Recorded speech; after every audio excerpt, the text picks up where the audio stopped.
Hi guys, semester 6 Hindi honours DSC paper generic 4 DSC paper 4 राष्ट्रभाषा 2020-23 का question देखते हैं। Welcome and subscribe and like and share my channels.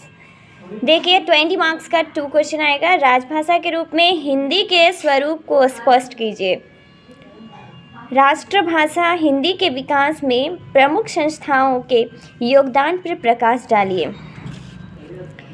Devanagari लिपि से आप क्या समझते हैं? देवनागरी लिपि के उद्भव और विकास पर प्रकाश डालिए। देवनागरी लिपि किसे कहते हैं? देवनागरी लिपि के मानकीकरण हेतु सुझाव दीजिए। 2 क्वेश्चन आपको बनाना है और 2 क्वेश्चन 10 मार्क्स का है। भाषा और लिपि में अंतर बताइए।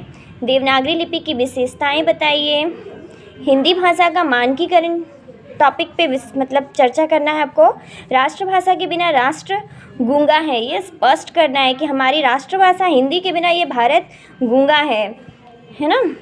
और 2 क्वेश्चन बनाना। आप देखिए ऑब्जेक्टिव क्वेश्चन 2 मार्क्स का है। हिंदी भाषा में कितने स्वर हैं टोटल? तो 14 स्वर हैं। और संविधान के किस अनुच्छेद में संघ की राजभाषा हिंदी और लिपि देवनागरी होगी?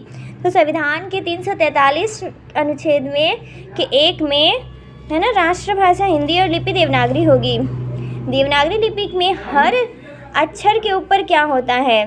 तो हर अक्षर के ऊपर अनुस्वार होता है या हलंत होता है या चंद्र बिंदु होता है। खड़ी बोली हिंदी के पहले प्रमुख कवि कौन माने जाते हैं? अमीर खुसरो। भारतीय राजभाषाओं को संविधान के किस अनुसूची में रखा गया है? तो भारतीय भाषाओं को संविधान की अनुसूची 8वीं अनुसूची में रखा गया है। और देवनागरी लिपि का मानकीकरण किस संस्था से किया है? तो संविधान सभा के 343 अनुच्छेद में संविधान सभा संस्था ने देवनागरी लिपि का मानकीकरण किया है। और भी देख लीजिएगा डिटेल में। देवनागरी दुनिया की सर्वाधिक वैज्ञानिक लिपि है, किसने कहा था? डॉक्टर नगेंद्र ने, है ना, या महावीर प्रसाद द्विवेदी ने कहा था। मैं कुंजी कहता हूँ हिंदी को खुलता, जिससे सामूहिक मन क्षेत्रवृत्ति से उठकर ही हम कर सकते हैं जन राष्ट्र संगठन। उपर्युक्त पंक्तियाँ किनकी है बताइए? पंडित जवाहरलाल नेहरू की है या किनकी है? डिटेल में देख लीजिएगा।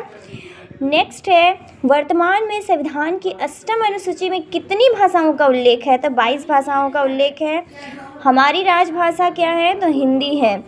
ये आपका ऑब्जेक्टिव क्वेश्चन है, कुछ भी हो सकता है, हर साल डिफ़र करता है, इसलिए आप डिटेल में पढ़िए, थोड़ा ताज़ा भी पढ़िए। और पॉलिटिकल साइंस से भी क्वेश्चन आ सकते हैं, लूसेंट से पढ़िए।